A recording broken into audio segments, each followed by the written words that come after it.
B not anxious. ആകുലപ്പെടരുത്.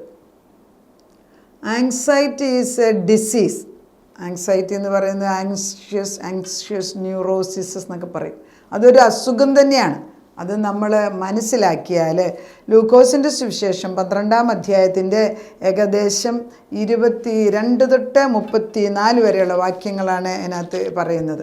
ദൈവത്തിൻ്റെ പരിശുദ്ധാത്മ നമ്മളോട് പറയുന്നത് നമ്മൾ ആത്മാവിൽ വിവേചന ബുദ്ധിയുള്ളവരായിട്ടിട്ട് ആൻസൈറ്റി വരുമ്പോൾ അതിന് മുൻപേ തന്നെ മാറ്റാൻ നമ്മൾ ശ്രമിക്കണം. കർത്താവിന് നിർബന്ധമാണ്. ആൻസൈറ്റി ഒരു ശാപമായിട്ട് അല്ലെങ്കിൽ ഒരു രോഗമായിട്ട് നമ്മൾ കാണാം. ആകാംക്ഷ രോഗം, ആങ്സൈറ്റി ന്യൂറോസിസ് എന്നാണ് പറയുന്നത്. ആകാംക്ഷ രോഗം അതില്ലാത്തവരില്ലിപ്പം. നമ്മൾ കൂടുതൽ പഠിക്കും തോറും നമ്മുടെ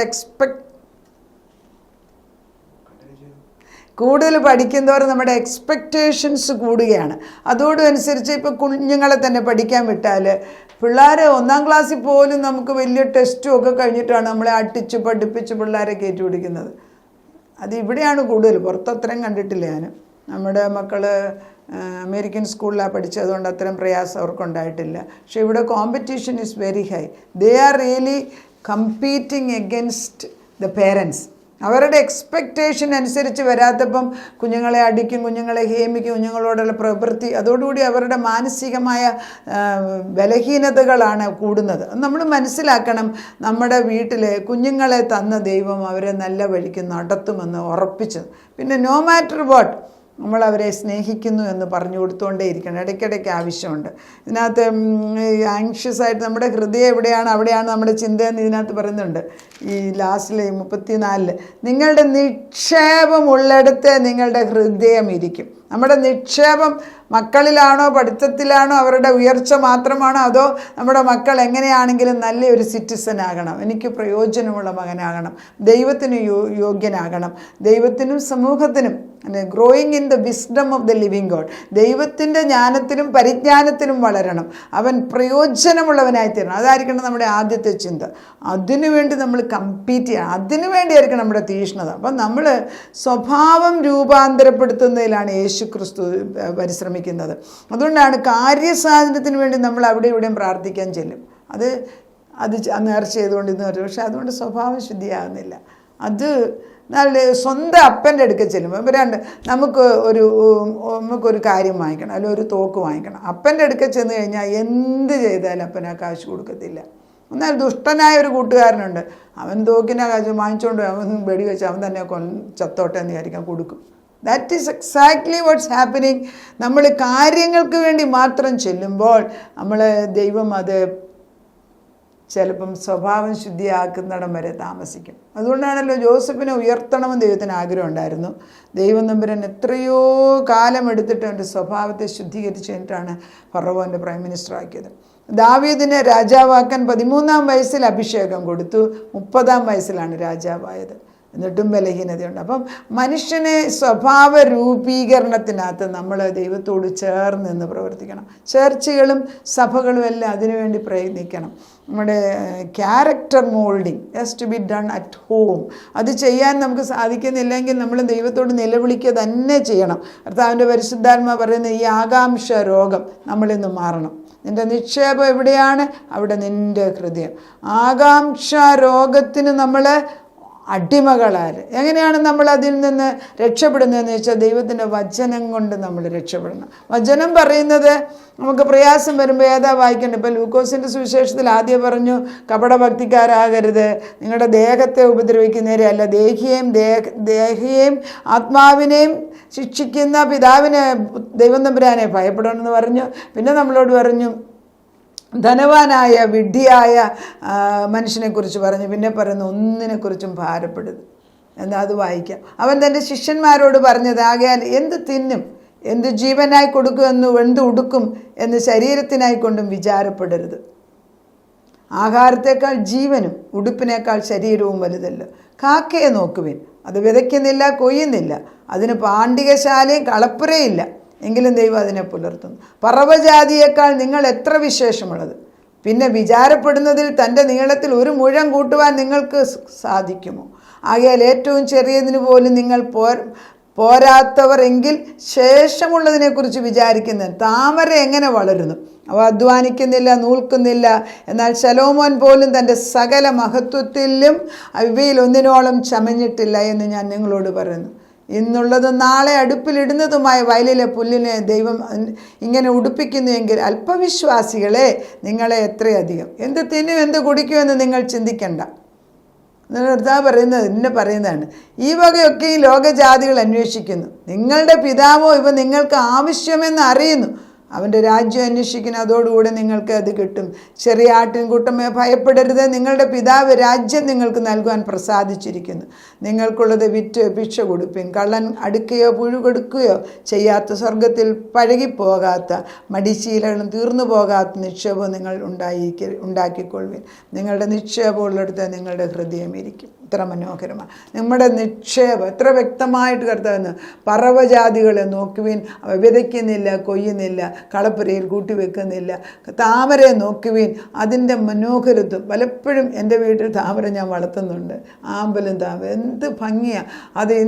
അത് പൂത്ത് നിൽക്കുന്ന ഭംഗി കാണുമ്പോൾ നമ്മൾ അറിയാതെ എത്ര നേരം അതിനെ നോക്കി നിൽക്കുന്നത്. അതിൻ്റെ മണം, ആ താമരപ്പൂ ഉണ്ടാകുന്നതിന് മുൻപ് അതിൻ്റെ കടുക്കൂന്നൊരു മണം വരും. അത് പിങ്കിനെയുള്ള ആ മണം, എന്തൊരു സൗരഭ്യവാസന അതിനകത്തുനിന്ന് കയറി വരുന്നത്. ഞാൻ പറയും, ഇതൊക്കെ ഈ ചെളിക്കകത്ത് നിൽക്കുന്ന ഇതിന്മേൽ എങ്ങനെ ഇത്രയും അത്ര മനം. അത് ശലോമോൻ എന്നെ ഉണ്ടാക്കി വെച്ചാലും സകല ശക്തിയും കഴിവും വെച്ചുണ്ടാക്കിയാൽ ഈ താമരയുടെ സൗരഭ്യമോ മണമോ അല്ലെ അതിൻ്റെ ഭംഗിയോ ഉണ്ടാക്കാനൊക്കത്തില്ല. അങ്ങനെയെങ്കിൽ ഈ ചെറിയതായ പൂക്കളും അതുപോലെ കാക്കകളും പറവകജാതികൾക്കും കരുതുന്ന ദൈവം നമുക്ക് വേണ്ടി കരുതുന്നു. ഇതൊരു സത്യം മനസ്സിലാക്കണമെങ്കിൽ ദൈവത്തോട് കൂടിയിരിക്കണം.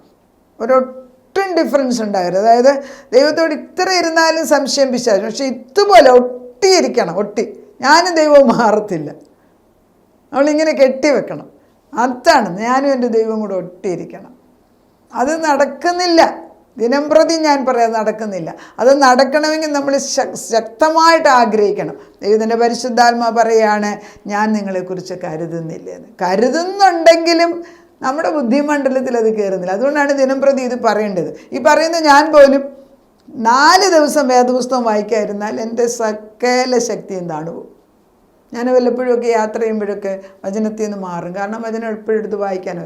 പിന്നെ ഇപ്പോൾ ഒരു ഗുണമുണ്ട്, എപ്പോഴെങ്കിലും അറിയാമെങ്കിൽ സ്വർഗസ്ഥനായ പിതാവിൻ്റെ ചൊല്ലും, അല്ലെ സങ്കീർത്തനം 91 എടുത്ത് ചൊല്ലും, 23 ഇങ്ങനെ റിപ്പീറ്റഡായിട്ട് ഞാൻ മനസ്സിൽ ചിന്തിച്ചുകൊണ്ടിരിക്കും. കാരണം വേണ്ടാത്ത ചിന്ത കയറിയിട്ട് നമ്മുടെ ഹൃദയത്തിനകത്ത്. പിന്നെ ഈ ഫേസ്ബുക്കിനകത്തൊക്കെ ആവശ്യമില്ലാത്ത നമ്മൾ ഒരു കാര്യം നോക്കുന്നതായിരിക്കും, പക്ഷേ അതിൻ്റെ കൂടെ വേറെ എത്രണ്ണം വരുമ്പോഴത്തേക്ക് നമ്മുടെ ബുദ്ധിമണ്ഡലത്തിൽ ഇവയെല്ലാം ഈ every negative thought has an effect on our brain. എല്ലാ നെഗറ്റീവ് തോട്ടും, അതായത് ദൈവഹിതത്തിന് വിപരീതമായ ഓരോ വാർത്തയും ഓരോ ചിന്തയും ഓരോ പാമ്പായിട്ട് കാണണം. നിങ്ങൾ വിചാരിക്കുന്നുണ്ടോ കർത്താവിൻ്റെ അടുക്കൽ 40 ദിവസം ഇരുന്നപ്പം ഓരോ ചിന്തയും പിശാച് തന്നെ ഇട്ടത്? ആദ്യം അവൻ്റെ ഏദൻ തോട്ടത്തിൽ ഒരു ദിവസമാണ് 100 ചിന്ത ഇട്ട് കഴിഞ്ഞിട്ടാണ് അവ്വായെ വശം ആക്കിയത്. അപ്പം നമ്മൾ മനസ്സിലാക്കേണ്ടത് ഈ 1000 ഇതൊക്കെ ന്യൂസ് കാണുമ്പോഴും സ്ക്രീൻ ചെയ്യാൻ നമ്മൾ പഠിക്കണം. അതല്ല നമ്മൾ അറിയാതെ ഒരെണ്ണം നോക്കുമ്പോൾ, ഞാൻ പലപ്പോഴും ഇപ്പം നോക്കുന്നുണ്ട്, എനിക്ക് ഓരോന്ന് നമ്മൾ അറിയാതെ വേറെ അതിനകത്തോട്ട് കാണും. എല്ലാം എൻ്റർടൈൻമെൻറ്റ് പോലെ ആയിരിക്കും. പക്ഷെ ഒരു ഹോളി സ്പിരിറ്റ് വരെ നിർത്തുക. അപ്പം ഞാൻ പറയും, ഇപ്പം ഞാൻ നിർത്തും, ഒരൊറ്റ മിനിറ്റിനാണ് ഞാൻ നിർത്തുന്നു, ഒറ്റ മിനിറ്റിനാണ് ഞാൻ നിർത്തിയിരിക്കും. പിന്നെ അങ്ങോട്ട് വിടത്തില്ല. അതൊരു I have trained my mind so much. ഇപ്പോൾ അങ്ങനെ, അല്ലെങ്കിൽ നമ്മൾ അറിയത്തില്ല, ഇങ്ങനെ പോകുന്നു, അങ്ങനെ പോയിക്കൊണ്ടിരിക്കും. അപ്പം നമ്മൾ ഈ പ്രായത്തിൽ പോലും അത്ര ശക്തി ഇതിനുണ്ട് എങ്കിൽ ചെറുപ്പക്കാരെ പറഞ്ഞിട്ട് കാര്യമുണ്ടോ? കർത്താവിൻ്റെ ശക്തമായ ഇടപെടൽ നമ്മുടെ കുടുംബങ്ങളിൽ ഉണ്ടാകണം. നമ്മളെ വായുമണ്ഡലം ശുദ്ധമാക്കിക്കണം. ഈ ദൈവം വലിയവനെന്ന് രാവും പകലും ഈ ഭിത്തികളിൽ എഴുതപ്പെടത്തക്ക വിധത്തിൽ ആത്മാവിൻ്റെ ശക്തിയുള്ളവരവിടെ ഉണ്ടായിരിക്കണം. ചുമ്മാ ഇതുണ്ടാകത്തില്ല. ഈ ദൃഢമായ സത്യങ്ങൾ പറഞ്ഞു പഠിപ്പിക്കണം. ദൃഢമായ സത്യങ്ങൾ ഇല്ലെങ്കിൽ ഒരു വാക്യൂം ഇല്ലല്ലോ. ഇപ്പോൾ ഒരു ഗ്ലാസ്സിനകത്ത് പോലും നമ്മൾ വെള്ളം ഒഴിക്കുന്നില്ല എങ്കിൽ അതിനകത്ത് വായു ഉണ്ട്, അത് വാക്യൂമല്ല. അതുപോലെയാണ് നമ്മുടെ മനസ്സിനകത്ത് ദൈവത്തിൻ്റെ വചനം കൊണ്ട് നിറയ്ക്കുന്നില്ല എങ്കിൽ 1000-100 ചിന്തകൾ ദൈവത്തിനെതിരായിട്ടുള്ളത് കയറി വരുന്നുണ്ട്. അതുകൊണ്ട് എല്ലാ ദിവസവും ഒരു ബാലൻസ് കൊണ്ടുവരാൻ പരിശുദ്ധാത്മാവിനോട് ചോദിച്ചിട്ട് പറയണം, എൻ്റെ ദൈവമേ, എൻ്റെ നിക്ഷേപം ഇന്ന് എവിടെയാണ്? അപ്പോൾ അതിനൊരു സിമ്പിളായിട്ട് ഒരു മനുഷ്യൻ ഒരു ജയിലിൽ പിടിച്ചിട്ട് കട്ടെടുക്കുന്നതിന് ട്രെയിനിൽ പോകുന്നവരുടെ എല്ലാ സാധനം കട്ടെടുക്കുകകൾ.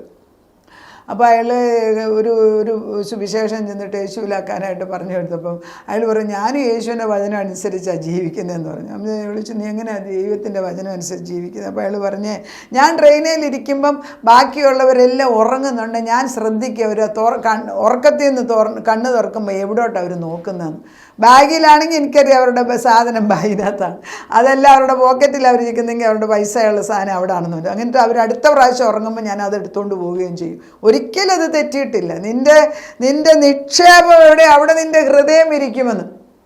അത് കള്ളന് പോലും അറിയാം ദൈവം പറഞ്ഞത് കറക്റ്റാണ്. നമ്മുടെ ജീവിതത്തിൽ നമ്മുടെ നിക്ഷേപം എവിടെയാണ്? നമ്മൾ യേശുവിലാണോ നിക്ഷേപം വെച്ചത്? നമ്മുടെ ഹൃദയം, നമ്മുടെ മക്കളുടെ ഹൃദയം യേശുവിലാണോ? ഇത് പറയാൻ എളുപ്പമാണെങ്കിൽ ഇറ്റ്സ് എ കോൺസ്റ്റൻറ്റ് ബാറ്റിലാണ്. എല്ലാ ദിവസവും നമ്മൾ നമ്മളെ തന്നെ ശുദ്ധീകരിച്ചുകൊണ്ടേ ഇരിക്കണം. അതുകൊണ്ടായിരിക്കണം ദൈവം എല്ലാ ദിവസവും എന്നെ കൊണ്ട് പറയിപ്പിക്കുന്നത്.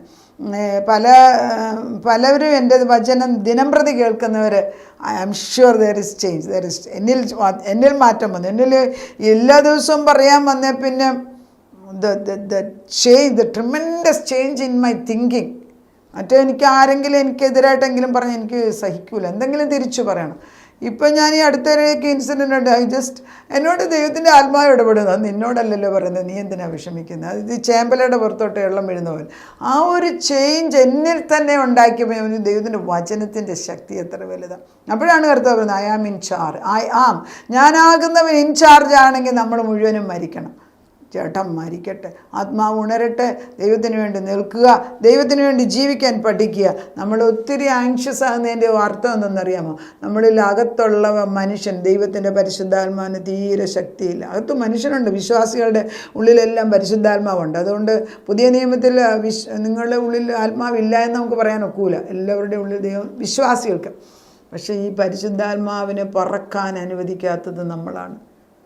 those who wait upon the Lord will fly like eagles. കർത്താവിനെ കാത്ത് കർത്താവിനെ ആകാംക്ഷയോടെ സൂക്ഷിക്കുന്നവരുടെ ഹൃദയത്തിലെ കഴുകൻ പറന്നുയരുന്ന ശക്തിയാണ് ദൈവം ഇട്ടിരിക്കുന്നത്. പറന്നുയരുക.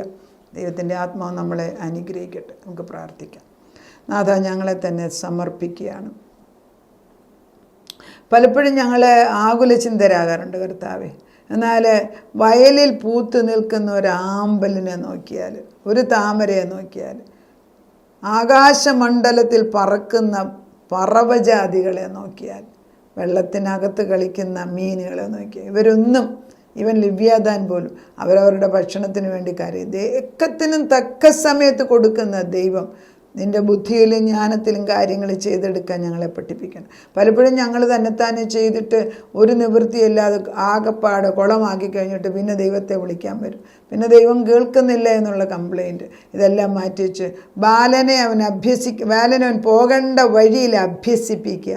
അവൻ പ്രായമായാലും നിൻ്റെ വഴികളിൽ നിന്ന് പോകത്തില്ല എന്ന് പറയും. അതുകൊണ്ട് ഞങ്ങൾ പറയപ്പിച്ച് ഞങ്ങളുടെ ഹൃദയങ്ങൾ ശിശുക്കളെപ്പോലെ ആക്കി പുതുതായിട്ട് നീ പറയുന്ന വചനങ്ങളിൽ ഉറച്ചു നിൽക്കാനുള്ള ആത്മശക്തി ഇട്ട് തരണം. അങ്ങനെ ഒത്തിരി ആങ്ഷ്യസ് ആകുമ്പം വചനമെടുത്ത് വായിക്കാനുള്ള കൃപ തരണം. 12-ാം അധ്യായത്തിനകത്ത് എത്ര കാര്യങ്ങൾ അപ്പച്ചൻ പറഞ്ഞിരിക്കുന്നത്. യേശുക്രിസ്തുവിൻ്റെ വാക്യങ്ങൾ തന്നെ എടുത്ത് വായിച്ചിട്ട് ബലം പ്രാപിക്കാനുള്ള കൃപ തന്നാട്ട്. അവിടുന്ന് ഞങ്ങളുടെ കൂടെ ഇറങ്ങി വന്നിട്ട് ഞങ്ങളെ വചനം കൊണ്ട് ധൈര്യപ്പെടുത്തുന്ന ശക്തിക്ക് നന്ദിയോട് സ്തോത്രം ചെയ്യുന്ന കർത്താവേ. ആങ്സൈറ്റി ന്യൂറോസിസ്, അതായത് നമ്മുടെ നെർവിനെ പോലും തളർത്തുന്നതായിട്ടുള്ള ചിന്തകൾ കയറി വന്നിട്ട് ഭയം കൊണ്ട്, രോഗം കൊണ്ട്, പണസംബന്ധമായ ഭാരം കൊണ്ട്, അന്യോന്യം അവനവനെ മനസ്സിലാക്കാത്ത പ്രയാസം കൊണ്ട് എത്ര പേര് കഷ്ടപ്പെടുന്നു. ഇന്നെല്ലാം കർത്താവെ നിൻ്റെ മുഖത്തേക്ക് നോക്കിയിട്ട് നിൻ്റെ പ്രതിച്ഛായയായി മാറുവാൻ നിൻ്റെ വചനം ദിനം പ്രതി വായിക്കുകയും മെഡിറ്റേറ്റ് ചെയ്യുകയും അവ ഭക്ഷണം പോലെ കഴിക്കുവാനുള്ള കൃപയിട്ട് തരണം. അതേ കഴിഞ്ഞ ദിവസം ഒരാൾ പറഞ്ഞ പോലെ അവർക്ക് വചനം വായിക്കാൻ പ്രയാസം തന്നെ, പ്രാർത്ഥിച്ചു കഴിഞ്ഞാൽ പിന്നെ അവർക്ക് വചനം താഴെ വെക്കാൻ ഒക്കുന്നില്ല. അതുപോലെ ദൈവം പരിശുദ്ധാത്മ അങ്ങനെ ഒരു വരം ഇട്ട് കൊടുത്താട്ട് ഇന്ന് മുതൽ വചനം ഞങ്ങളുടെ ഭക്ഷണമായിട്ട് തരട്ടെ. ബാക്കി ഭക്ഷണം ആവശ്യമുള്ള തക്ക സമയത്ത് തന്നാട്ടപ്പച്ച. എല്ലാം നന്മയ്ക്കായിട്ട് രൂപാന്തരപ്പെടുത്തുന്ന ദൈവത്തിന് നന്ദി. യേശുക്രിസ്തുവിൻ്റെ പൊന്നുനാമത്തിൽ തന്നെ. ആമേൻ.